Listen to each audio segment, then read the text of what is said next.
بسم اللہ الرحمن الرحیم۔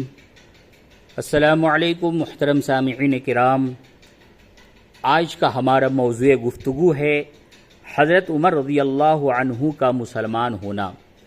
حضرت عمر رضی اللہ تعالی عنہ جو کہ خلیفہ ثانی ہیں، کس طریقے سے وہ اسلام میں داخل ہوئے، ان کے اسلام لانے کا واقعہ بہت ہی دلچسپ ہے، تو آج اسی واقعے کو اس میں بیان کیا جائے گا۔ اس سے قبل حضرت حمزہ رضی اللہ عنہ کا مسلمان ہونے کا جو واقعہ تھا وہ آپ لوگوں نے سماعت فرمایا تھا۔ آج حضرت عمر رضی اللہ عنہ کے اسلام لانے کا واقعہ بہت ہی دلچسپ انداز میں بتایا جائے گا۔ حضرت عمر رضی اللہ عنہ کا مسلمان ہونا۔ خطاب حضرت عمر کے والد کا نام ہے۔ خطاب کے بیٹے عمر قریش کے ایک خاندان کے نوجوان تھے۔ مزاج میں سختی تھی، جو بات کرتے تھے سختی سے کرتے تھے۔ یہ بھی اس وقت اسلام کے بڑے دشمن تھے۔ کب؟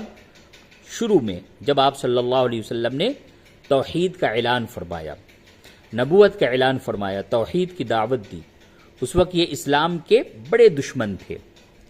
مسلمانوں کو چھیڑا اور ستایا کرتے تھے۔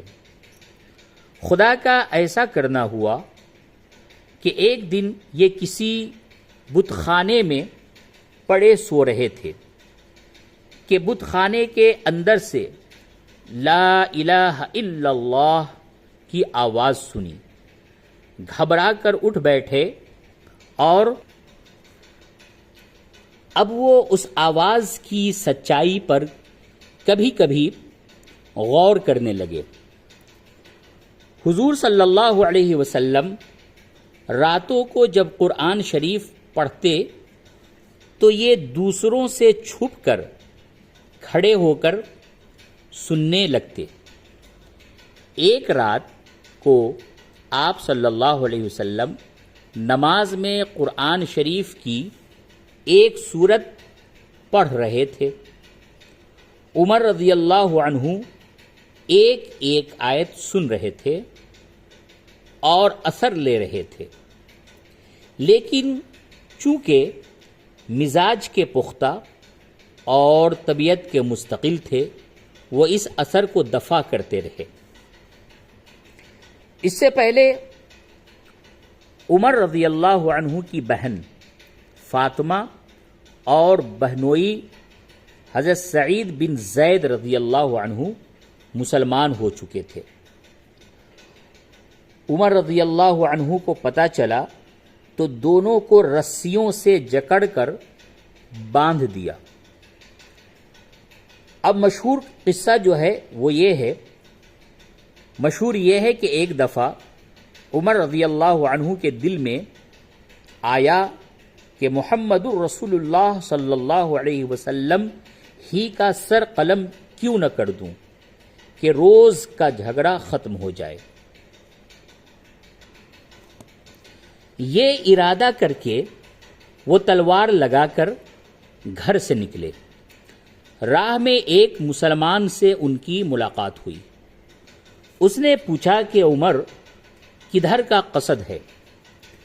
انہوں نے کہا، جاتا ہوں کہ محمد صلی اللہ علیہ وسلم کا کام آج تمام کر دوں۔ اس نے کہا، پہلے اپنی بہن اور بہنوئی کی تو خبر لو۔ اس تان سے وہ بےتاب ہو گئے۔ پلٹ کر اپنی بہن کے گھر کا راستہ لیا۔ پہنچے تو قرآن شریف پڑھنے کی آواز سنی۔ غصے سے بے قابو ہو کر بہن اور بہنوئی کو جی کھول کر مارا، مگر دیکھا تو ان کو توحید کا نشہ اسی طرح تھا، ان کے دل پر اس کا بڑا اثر ہوا۔ کہا کہ اچھا، جو سورت تم پڑھ رہے تھے وہ مجھے بھی دکھاؤ۔ انہوں نے وہ ورق لا کر ہاتھ پر رکھ دیا۔